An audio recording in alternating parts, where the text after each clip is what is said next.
The challenge is that as these food groups are growing, or as projects are getting bigger and students are like so ambitious with what they're doing and also doing it successfully on campus, like running cafes, running restaurants, running grocery stores, like all of those things. I mean, some have been here longer than others, but as those projects are growing, the challenge is that the Sustainability Action Fund like would like to be able to offer resources, but their needs are just so much larger than what we can offer from our fund because we only have so much money.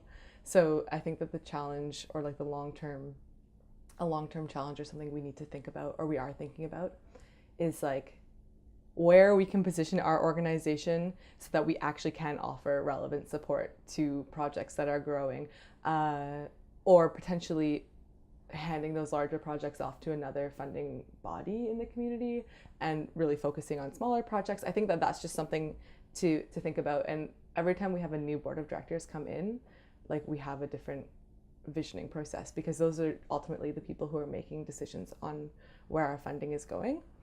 So I think that that's an ongoing challenge, is supporting the really big projects, but ensuring that small projects also have a place to come and grow. So that's always like a question of where to find funding in the community. And as a funding organization, it's a question we think about a lot. Otherwise, in the short term, I think that we just exist to keep groups accountable to what they've set out to do. We are spending student money ultimately. It is all coming from student fee levy. So we want to make sure that when we're spending that money, we're really conscious of where it's coming from and how it is influencing students on campus.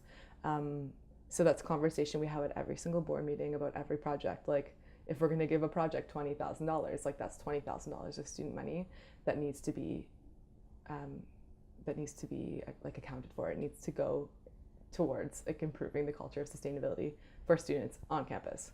So our short-term goals are just to ensure that projects are meeting their goals in regards to their funding, but also have the support that they need because also students are running these projects. So it's just like offering support in any way we can. It's like a short-term goal for these projects.